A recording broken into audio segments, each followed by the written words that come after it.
Kaya hanap na lang tayo ng pwede nating mapaglibangan na mapapakinabangan natin. Kasi ang daming plastic na kumakalat. Kasi para daw mas maganda yung tanim. Kinakantahan daw.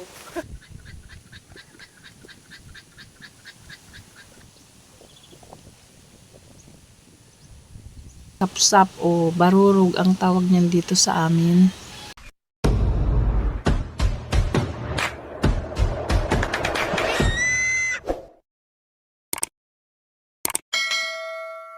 Ay mga kasinag, magandang araw po. Kumusta po kayo? Ang mag-isa lang po pala ako ngayon dito sa bahay kasi yung mga bata pumasok tapos wala pang kuryente. Nakita ko medyo malalaki na yung mga pechay ko kaya naisipan kong ilipat na. Tatanim ko na sila. Pero dito ko na lang sila mga kasinag ilipat sa mga mga bote ng mga 1.5 at saka yung mga nagkalat na mga pwedeng pagtamnan dito sa amin tulad ng mga ganito mga kasinag para mapakinabangan kasi ang daming plastic na kumakalat. Kaya doon ko na lang sila ilalagay kasi pag dito sa likod bahay lang namin dito sa lupa, pag nag-ukay lang ako, pag gumawa lang po ako ng flat baka anuhin lang ng manok kasi wala akong net na panglagay. Kaya naisipan ko na lang na sa mga buti ko na lang ililipat. Samahan niyo muna ako mga kasinag. Putol na yung pala ko.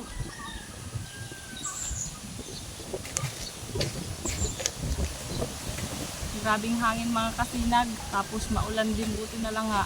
Tumila po kanina bago malis yung mga bata.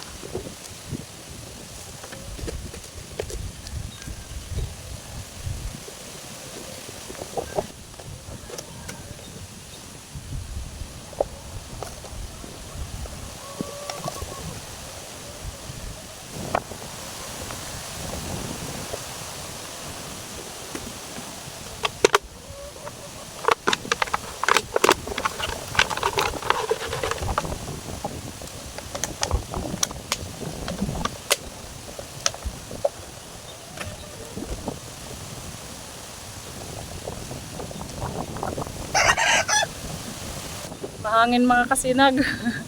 Natumba yung cellphone ko.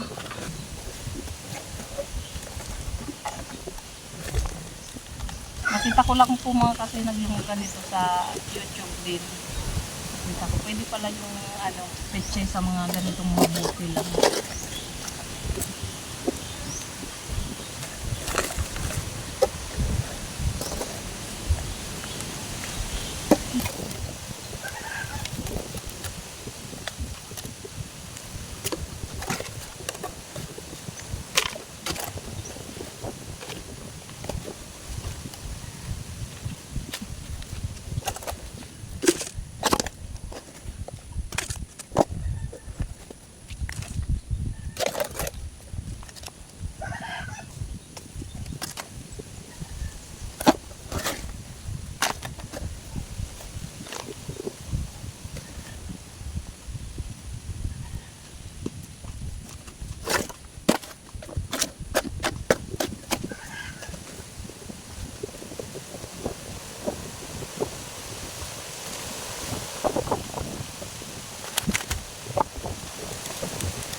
Kuha na tayo mga kasinag ng pananim. Ayan, pwede na sigurong ilipat yan mga kasinag kasi matataas na.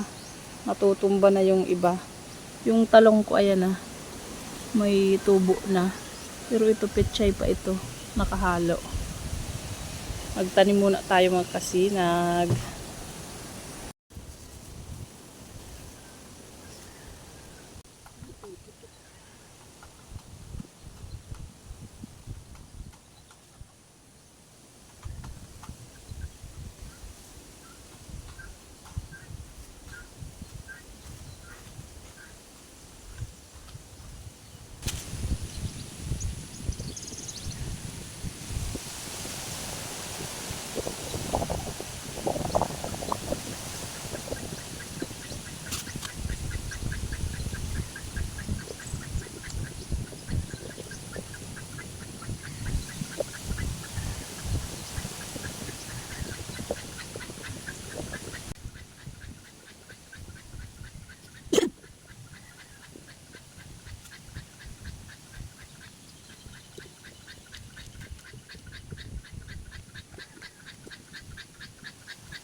Sabi nila mga kasinag, dapat daw pag nagtatanim kumakanta.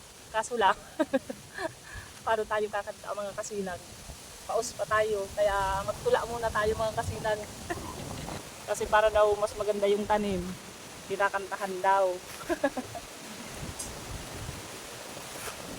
Totoo po ba yun mga kasinag? Sana maging maganda itong tanim natin mga kasinag. Kasi ngayon ko lang ginawa na magtanim sa mga bote. Kasi dati po, tinatanim ko talaga sa lupa mismo sa wala sa bote. Gumagawa ko ng flat. Sobrang lakas ng hangin mga kasinag.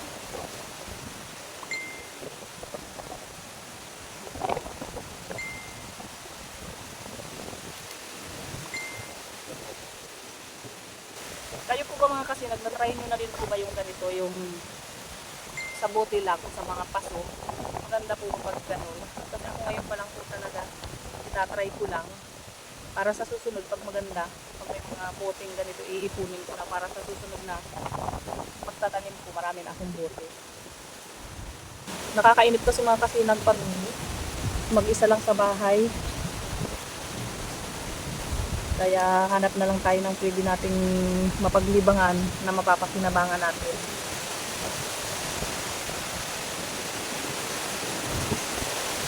Ang panahon ngayon mga kasinag, parang ano lang po, parang December pa. Pero March na.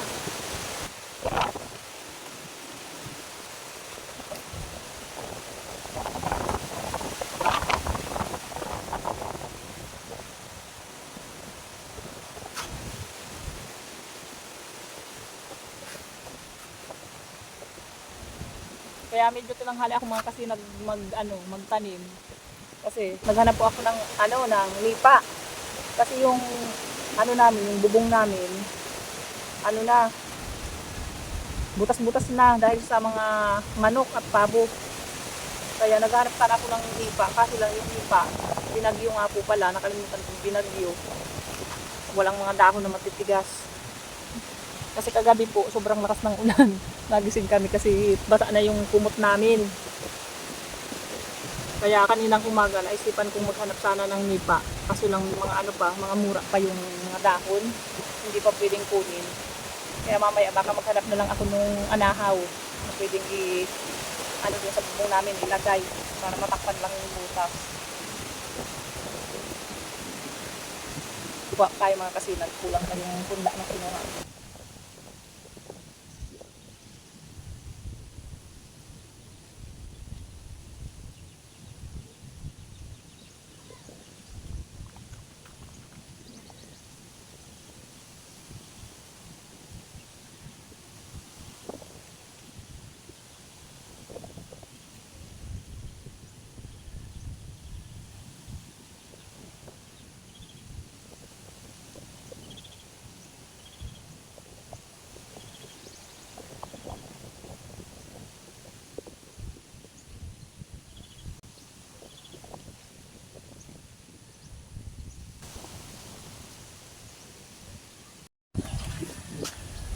Ayan mga kasinag, nakapagtanim na tayo. Ilang piraso pa lang yan mga kasinag. Mamayang hapon, magtatanim ulit ako. Maghahanap ako ng mga pwede kong pagtamnan. Tapos yung mga matitira, gagawa ako ng flat dun sa kabila sa malapit sa may kulungan ng baboy. Meron ako nakita na pwedeng pagtamnan dun ng pechay pa. Ayan, yung sa mga bote, tinry ko lang kung magiging maganda yan. Sana maging maganda mga kasinag. Update ko pala kayo mga kasinag sa aking mga tanim. Ayan na yung kalabasa. Malaki na agad. Ayan. Kaya hindi ako nagdilig ngayon. Sana mamunga ng gatimba kalaki. Bakit parang naninilaw ang aking kamatis? Yung pipino, ayan. Marami akong pipino mga kasinag kasi mahilig ako sa pipino. Ayan, pipino. Ay, kamatis. Nakalimutan ko mga kasinag, hindi pala pipino yung tinanim ko dito. Ampalaya po pala ito. Kaya, ayan, medyo matagal tumubo. Nakalimutan kong may ampalaya pala akong itinanim. Ngayon ko lang nakita. Tubo na rin. Kaya dito ko na po ito itinanim para meron na siyang paggagapangan itong bakod namin. Pero dadagdagan ko pa. Kasi kulang naman yung gapangan na yan. Tapos ito, natumba na. Inano yata ito ng aso mga kasinag. Kaya natumba na. Buti na lang hindi nahigaan yung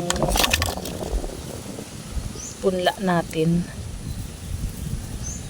Ayan, lagyan natin yan ng tusok.